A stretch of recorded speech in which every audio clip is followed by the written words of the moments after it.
మీ అందరికీ ఒక క్లారిటీ ఇవ్వాలని ఈరోజు మేము ముందుకు రావడం జరిగింది. మరో ఇద్దరు మా సహచరులు ఇద్దరు, ఒకటి పెద్దలు శ్రీ గొల్ల బాబురావు గారు, తర్వాత మేడ రఘునాథ్ రెడ్డి గారు కూడా రావాల్సింది. కానీ బాబురావు ఢిల్లీ నుంచి ఫోన్ చేశారు నాకు రాత్రి. రఘునాథ్ రెడ్డి గారు కూడా ఇవాళ మార్నింగే ఫోన్ చేశారు. మేము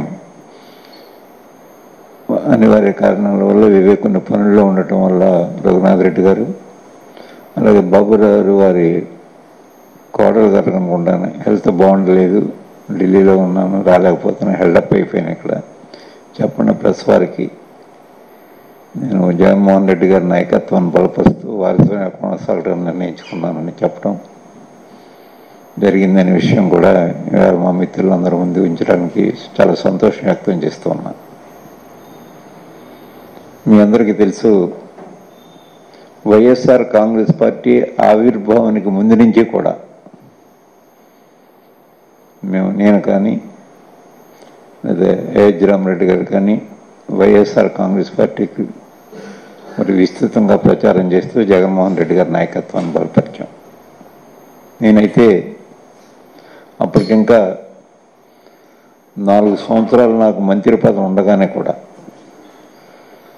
దాన్ని త్యజించి వైఎస్ఆర్ కాంగ్రెస్ పార్టీలోకి నేను రావటం, నేను వచ్చిన దగ్గర నుంచి జగన్మోహన్ రెడ్డి గారు కూడా నాకు ఏ విధమైన అన్యాయం చేయలేదు. మరి పేపర్లో ఎందుకు వెళ్ళిపోతున్నాయని నా మీద రాస్తున్నారో నేను అప్పుడే 1-2 సార్లు చెప్పాను కూడా. ప్రెస్కి, మా సాక్షి పేపర్కి చెప్పాను, ఎన్టీవీకి చెప్పాను. అయినా ప్రతిరోజు మరి ఏదో సమయంలో మరి మా మీద ప్రచారం చేయటం కొంచెం నాకు బాధ అనిపించింది. ఎందుచేత బాధ అనిపించింటే, ఉన్న క్యాబినెట్ మంత్రి ఈ పార్టీలోకి వచ్చిన తర్వాత నేను ఎన్నికల్లో ఓటమి చెందినా జగన్మోహన్ రెడ్డి గారు నాకేమి నా ప్రాధాన్యత మాత్రం అది పార్టీలో కానీ లేదా అధికార పదవుల్లో కానీ నాకు ఏమాత్రం కూడా నన్ను తగ్గించలేదు. డిప్యూటీ చీఫ్ మినిస్టర్గా కూడా నాకు నా పదవిని అప్పహేళ చేయటం కూడా జరిగింది ఆయన. మరి అటువంటిప్పుడు నా వ్యక్తిత్వం కూడా మీలో అందరికీ తెలుసు. ఎక్కడ ప్రలోభాలకు లోబడో లేకపోతే ఇంకా మంచి పదవులు ఇస్తామని ఎవరైనా ప్రలోభ పెట్టిన దానికి తల వంచో మరి నీ తత్వం కాదు నాది.